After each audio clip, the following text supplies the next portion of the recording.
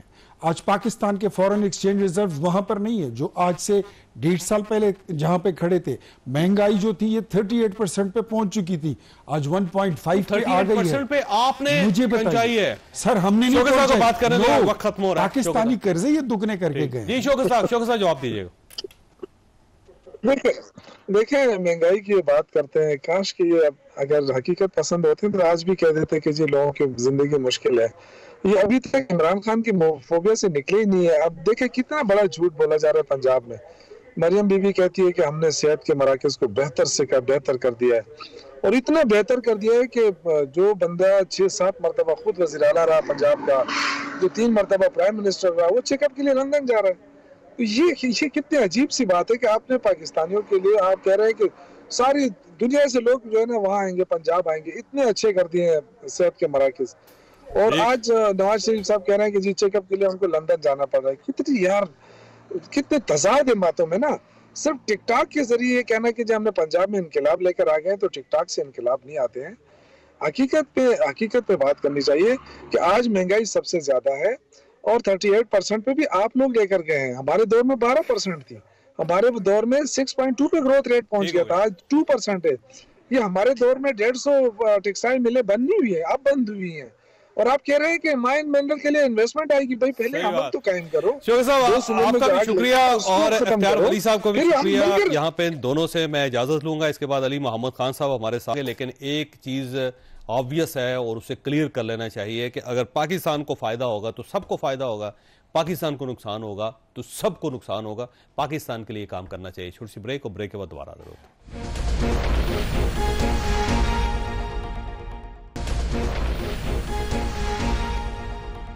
Programme میں دوبارہ خوش آمدید. پروگرام کے اس حصے میں علی محمد خان صاحب ہمارے ساتھ موجود ہیں. پاکستان تحریک انصاف کے ساتھ ان کا تعلق ہے اور انتہائی سیریس اور سینئر پولیٹیشنز میں ان کا شمار ہوتا ہے. علی صاحب آپ کا بہت بہت شکریہ. یہ فرمائیے سر, آپ کی پارٹی کے اندر ہو کیا رہا ہے؟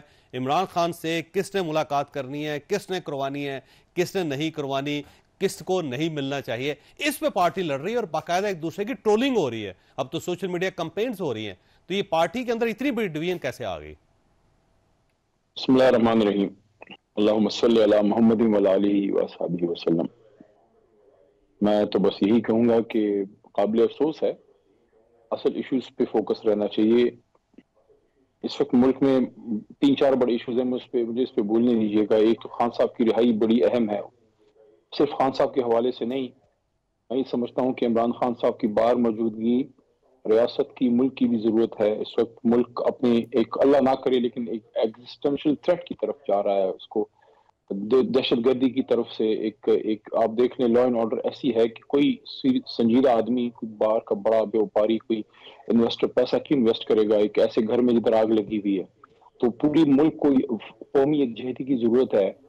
فوج آپ کی لڑ ہی نہیں سکتی اگر پیچھے قوم نہیں کھڑی مضبوط، اور اس کے لیے آپ کو ملک کے سب سے بڑے لیڈر کو بھی ساتھ لے کے چلنا ہوگا. تو ایک تو ان کی رہائی بڑا اہم ایشو ہے، ساتھ میں آپ دیکھیں جو لا اینڈ آرڈر کا ایشو ہے وہ اس سے انٹر کنیکٹڈ ہے.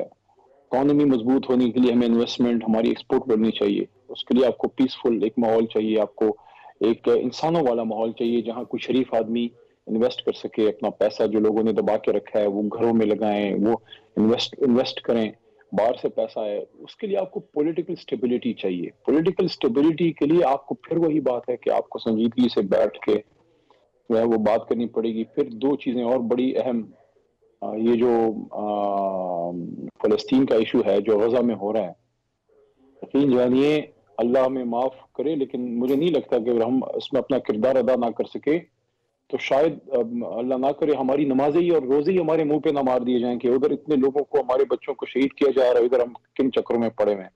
تو ان ساری چیزوں کو اگر دیکھیں تو یہ اتنی سطحی چھوٹی سی باتیں ہیں کہ میں پہلے چلا جاؤں، تم کیوں گئے، فلانا. یہ میں سمجھتا ہوں ان سب لوگوں کو آپ کی جو پارٹی کو اندازہ نہیں ہے کہ مین فوکس ہمارا کہاں پہ ہونا چاہیے؟ اور بڑے بڑے سینئر لوگ، اب دیکھیں سلمان اکرم راجہ صاحب گوہر خان صاحب کے ساتھ لڑ رہے ہیں، گوہر خان صاحب ان کے ساتھ لڑ رہے ہیں. اب یہ لڑائی پبلک ہو گئی ہے، اور آج آتف خان صاحب اور گنڈا پور صاحب کی آپس میں ہو گئی، وہ واٹس ایپ کے اوپر ہوئی لیکن ظاہر ہے پوری قوم کو پتہ چل گیا. تو کل شہریار آفریدی اور شاہد خٹک کے درمیان لڑائی ہوگی. تو یہ پارٹی لڑ کیوں رہی ہے جی چھوٹے چھوٹے ایشوز پہ؟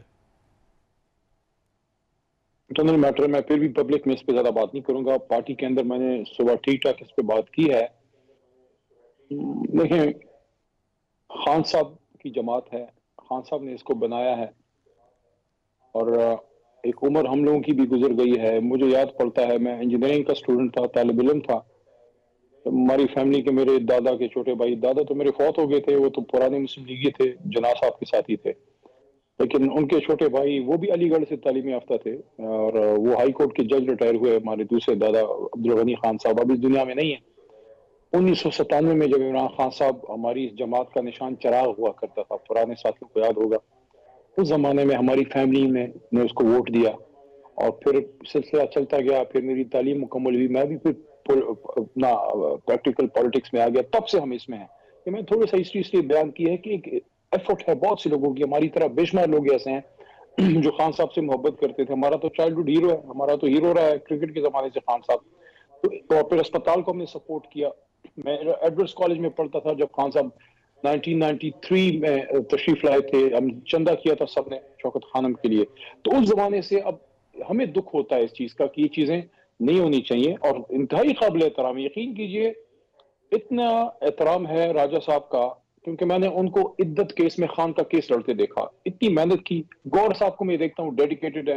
مجھے نہیں پتا کسی کی نظر لگی ہے کچھ بھی، لیکن میری ریکویسٹ ہوگی، میں تو میڈیا کے اپنا پارٹی کے اندر فورم سے بات کرنے والا آدمی ہوں، لیکن میں سمجھتا ہوں کہ we must not wash over dirty linen in public.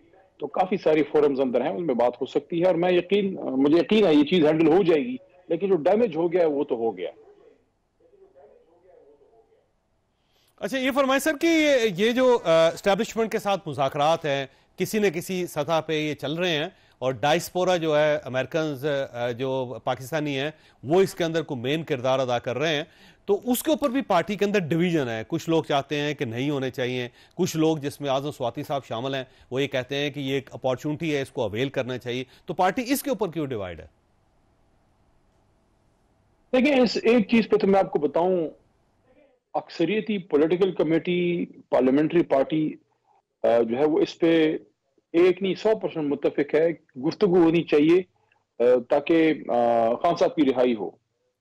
تو خان صاحب کی رہائی کے لیے جو بھی مناسب طریقہ ہے جس میں اپنے نظریے کی قربانی نہ دینی پڑے، جس میں ڈیل نہ کرنی پڑے، تو اس کے لیے تو سب اس پہ ایگری ہیں. میں خود یعنی کہ کچھ لوگ تو بات کریں گے نا کہ اس نے یہ کہا فلانے نے وہ کہا. میں خود آپ کو اپنی بات کروں گا کہ خان صاحب سے ڈائریکٹ جو بات ہوئی آخری 2 ملاقاتوں میں، تو میں نے خان صاحب کو یہی بات کی تھی چوئی صاحب کہ وہ اس وقت القادر کیس چل رہا تھا، ابھی فیصلہ نہیں آیا تھا، ٹرائل اینڈ میں پہنچا ہوا تھا. میں نے خان صاحب کو اس طرح بیٹھ کے کہا کہ یہ سامنے جو عدالت لگی ہوئی ہے، ساتھ میں ان کی وائف بھی تھی، بشرا صاحبہ بھی تھی، پیچھے علیمہ آپا بیٹھی ہوئی تھی.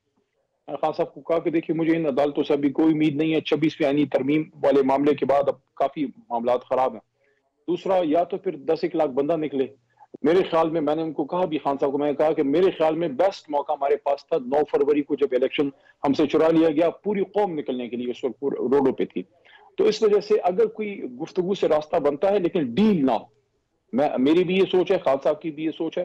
تو اب اس تناظر میں اگر باہر سے کوئی لوگ نیگوشیٹ کر رہے ہیں، I'm not part of that، میں کسی نیگوشیشن کا حصہ نہیں ہوں، باہر سے کوئی ہو رہی ہے، اندر سے ہو رہی ہے، لیکن میں ہر اس سٹیپ کو سپورٹ کرتا ہوں جو باعزت طریقے سے اپنا نظریہ بچا کے خان صاحب باہر نکلتے ہیں، کیونکہ قوم کا وقت ضائع ہو رہا ہے. آپ مجھے چوئی صاحب ایک بات بتائیں، آج اگر عمران خان کے پائی کا لیڈر باہر ہوتا، کیا آپ کو پاکستان سے فلسطینیوں کے لیے ایک تبانہ آواز سنائی نہ دے رہی ہوتی؟ وہ آدمی جو ہے وہاں ان کے ایوانوں میں جا کے فلسطین اور کشمیر کی جنگ لڑتا تھا. آج کدھر ہے شہباز شریف صاحب؟ میں یہ نہیں کہہ رہا، میں کہتا ہوں ہم سب اس مسئلے پہ ایک ہیں. میں ان لوگوں میں سے نہیں ہوں جو یہ کہے گا کہ شہباز شریف یا کوئی اور خدا نخواستہ غدار ہے. میں یہ غداری کے سرٹیفکیٹ باندھنے والوں میں سے نہیں ہوں، لیکن میں یہ کہتا ہوں کہ شہباز شریف صاحب اس طرح پرزور طریقے سے یہ مقدمہ نہیں لڑ رہے جس طرح خان صاحب جو ہے وہ بات کیا کرتے تھے. تو ساری چیزوں کو دیکھ کے میں تو اپریشیٹ کروں گا کوئی بات کر رہا ہے. اعظم سواتی صاحب کے حوالے سے بھی ایک بات کرنا چاہوں گا. سواتی صاحب میرے سینئر رہے ہیں، جی فرمائیے. میری ان کی منسٹری، میری اور اعظم سواتی صاحب کی منسٹری ایک رہی ہے، چچا بھتیجے کا رشتہ. یہ میں بتا دوں، میں اگر میرے سے مشورہ کرتے میں ان کو کہتا کہ خان صاحب کا آپ پہ اتنا اعتماد ہے، اتنا ٹرسٹ ہے، آپ کو قرآن اٹھانے کی ضرورت ہی نہیں. That was totally unnecessary. اگر اعظم سواتی صاحب بات کرتے ہمیں اس پہ یقین ہے. لیکن میں یہ سمجھتا ہوں کہ وہ جو بات انہوں نے کی ہے، میں تو حیران ہوں کہ لوگوں نے کیا رائی کا پہاڑ بنا دیا ہے. وہ بات اگر خان صاحب نے ان کو جو ہے وہ کی ہے، جو کہ وہ کہتے ہیں کی ہے، تو میں یقین کرتا ہوں کہ کی ہوگی. اس میں خان صاحب نے اگر تو سواتی صاحب کو یہ کہا ہے کہ آپ چیف صاحب سے، آرمی چیف صاحب سے بات کیجئے، اپنے لیے کوئی ریلیف مانگ رہے ہیں، میرے کیس معاف کرو، مجھے حکومت دے دو، مجھے فلانا، اپنی اگر بات ہے پھر غلط ہے. یہ بات کیا ہو رہی ہے؟ ایک آئینی ڈیمانڈ ہو رہی ہے کہ میرے ملک کے لوگوں کو آزاد شفاف الیکشن ملنا چاہیے. اچھا اب یہ بات ہو سکتی ہے کہ بھئی آپ ان سے کیوں کہہ رہے ہیں؟ تو بھئی اس ملک میں کیا اس چیز سے آپ آنکھیں چرا سکتے ہیں کہ اس ملک میں اسٹیبلشمنٹ کا ایک رول رہا ہے؟ ہم تو چاہتے ہیں کہ نہ ہو، لیکن جب تک چیزیں ٹھیک نہیں ہوتی آپ نے ہر جگہ انگیج کرنا ہوتا ہے. میں یہ سمجھوں گا کہ میرا لیڈر اگر غلط کرے گا میں کہوں گا، میں ان کو بالکل، میں بہت سی باتیں کرتا بھی ہوں، اور وہ میں ان کو میں شکریہ ادا کرتا ہوں. خان صاحب میری بہت سی باتیں سن کے برداشت کرتے ہیں، لیکن اگر عمران خان صاحب اپنی ذات کے لیے کوئی ریلیف مانگتے میں اس کو اپریشیٹ نہ کرتا. لیکن وہ تو ملک کی بات کر رہے ہیں، کیوں اس بات کو غلط لیا جائے؟ عمران خان کیا کہہ رہے ہیں؟ اگر ایک آزاد علی صاحب یہ فرمائیں، علی صاحب یہ فرمائیں کہ دیکھیں آپ کی جو بڑی سٹرینتھ ہے، آپ کی جو سب سے بڑی سٹرینتھ تھی وہ سوشل میڈیا تھی، اور کہیں آج وہی آپ کے راستے کی رکاوٹ تو نہیں ہے؟ وہ مانگ رہے ہیں تو مجھے ایک مجھے صاحب اس پہ بولنے آخری بات. اگر عمران خان صاحب نے یہ مطالبہ کیا جو سواتی صاحب فرما رہے ہیں کہ آزاد شفاف الیکشن مانگ رہے ہیں، تو آزاد شفاف الیکشن میں یہ کہاں لکھا ہے کہ یہ تحریک انصاف کو خواہ مخواہ ووٹ ضرور ملے گا؟ یہ لوگ کیوں ڈرتے ہیں کہ پوری قوم خان کے ساتھ ہے؟ ہمیں پتہ ہے، ہمارا دل کہتا ہے، کیونکہ الیکشن نے ثابت کر دیا. لیکن آزاد شفاف الیکشن کا مانگنا آئین کے مطابق یہ فیور تو نہیں ہے. یہ فیور ہے کیا؟ ٹھیک ہے. اچھا یہ فرمائیں سر، یہ سوشل میڈیا آپ کی سب سے بڑی سٹرینتھ تھی، آج آپ کو فیل نہیں ہوتا ہے کہ وہی سب سے بڑی رکاوٹ ہے آپ کے راستے میں، کہ اگر منرلز بل ہو تو سوشل میڈیا کے اوپر کمپین ہوتی ہے آپ سب لوگوں کے خلاف، اور اگر فرض کریں کہ عمران خان صاحب کی ملاقات کا ایشو ہے، کچھ لوگوں کے خلاف کمپین شروع ہو جاتی ہے، جس طرح اس وقت گور خان صاحب کے خلاف خوفناک کمپین چل رہی ہے وہاں پہ، بلکہ ان کو ایجنٹس تک قرار دے دیا گیا ہے، اور یہ کہ یہ اسٹیبلشمنٹ کا مہرہ ہے، یہ تک اس کے اوپر اسٹیبلش کیا جا رہا ہے. اور اس کے ساتھ ساتھ اگر اسٹیبلشمنٹ کے ساتھ آپ کی بات شروع ہوتی ہے تو کچھ یوٹیوبرز ہیں جو ایکس صحافی ہیں، سابق صحافی ہیں، وہ باہر بیٹھے ہوئے ہیں، وہ آپ کو اتنا پش کر دیتے ہیں، دیوار کے ساتھ لگا دیتے ہیں کہ آپ کے پاس ہلنے کی گنجائش بھی نہیں ہوتی. جوئی صاحب، اس پہ میں عمران خان صاحب کی بات کروں گا. میرے لیڈر بھی ہیں، میرے مینٹور بھی ہیں، ہمیشہ ایک بات کرتے تھے اور اب بھی کرتے ہیں کہ لیڈر جو ہے وہ سٹینڈ لے کے بنتا ہے. اگر لوگوں کی باتوں پہ آپ ڈر کے دبک جائیں اور اپنی بات نہ کر سکیں، علی محمد کی سیاست کب کی ختم ہو چکی ہوتی. میں وہ بات کرتا ہوں جو مجھے صحیح لگتی ہے. لیکن سوشل میڈیا ایک حقیقت ہے. سوشل میڈیا کو نہ بند کر سکتے ہیں، نہ اس میں ساری چیزیں صحیح ہیں نہ ساری چیزیں غلط ہیں. اب اگر میں ایک پولیٹیکل لیڈر ہوں تو لیڈر کون ہوتا ہے؟ لیڈر وہ نہیں ہوتا جو بھیڑ بکریوں کے پیچھے جا رہا ہوتا ہے، ریوڑ کے پیچھے جانے والا لیڈر نہیں ہے. لیڈر وہ ہوتا ہے جو قوم کو اس طرف لے کے جائے جو اس کو صحیح لگے، اس لیے تو وہ لیڈر ہوتا ہے. آپ سب کی بات سنیے، جو آپ کو صحیح لگے اس کو لے لیجئے، جو غلط ہے اس کو رد کر دیجئے. سوشل میڈیا پہ بہت سے لوگ گالی دیتے ہیں. مجھے یہ نہیں کہ میں حیران ہوں جاوید چوئی صاحب، ایسا زمانہ آ گیا ہے کہ آج اگر آپ ایک شہید کے لیے پوسٹ کریں، جیسے میرے علاقے میں ایک عزیر شہید ہو گئے فوجی بلوچستان میں، اس کے بچے کی فاتحہ پہ میں گیا، میرے گاؤں کا بچہ ہے ہتھیان کا، مجھے جانا ہے، اگر گاؤں کا نہ بھی ہو میں جاؤں گا. میرے لیڈر نے یہ بات کی ہے کہ ملک بھی میرا ہے، فوج بھی میرا ہے. فوج کی سیاست میں مداخلت کے ہم خلاف ہیں، باقی اس کے شہید ہمارے شہید ہیں. تو اس کی پوسٹ کرتے ہیں، لوگ گالیاں دیتے ہیں. اچھا کہ میں کیا کروں؟ کیا یہ گالیاں دیکھ کے میں شہیدوں کے فاتحہ جنازوں پہ جانا چھوڑ دوں؟ نہیں، میں جاؤں گا. ہاں میں یہ برملا کہوں گا کہ کسی فوجی جنرل کا کوئی کام نہیں ہے وہ سیاست میں آ کے اپنا کردار ادا کرے. عمران خان بھی کہتے ہیں. تو اس وجہ سے دیکھیں، سوشل میڈیا کی اچھی چیزوں کو لینے، آپ کے پہ تنقید ہوتی ہے، تنقید کوئی جائز بھی ہوتی ہے، کوئی حاسدین بھی ہوتے ہیں. یار ہر طرح کے لوگوں کو سنیں. پولیٹیکل لیڈر جو ہے نا، یہی تو اس کا خاصہ ہے کہ وہ سب کی سن لیں. یار کسی کو گالی کا جواب آپ گالی میں نہ دیں. اگر تنقید ہو تو علی محمد خان صاحب اسے برداشت کر لینا چاہیے، لیکن جب آپ کی ماں بہن کو گالیاں دی جا رہی ہوں، جو اس وقت کور خان صاحب کے خلاف کمپین چل رہی ہے، آپ ذرا اس کو پڑھ کے دیکھ لیں. کل آپ کے خلاف چل رہی تھی، آپ اس کو دیکھ لیں ذرا. کیا اس کو جسٹیفائی کر سکتا ہے؟ اور یہ وہ لوگ ہیں جن کی پرورش آپ نے کی ہے، یہ آپ کی پارٹی کے لوگ ہیں. جو صاحب میں اس بات سے مکمل اکثر انکار کرتا ہوں. دیکھیے سوشل میڈیا، آپ تو خود اس فیلڈ کے آدمی ہیں. سوشل میڈیا میں بہت سے فیک اکاؤنٹس ہوتے ہیں. آپ نے کیوں یہ تصور کر لیا خدا نخواستہ کہ سارے جو خدا نخواستہ گالی دیتے ہیں سارے پی ٹی آئی کے؟ کیا اس کے ماتھے پہ لکھا؟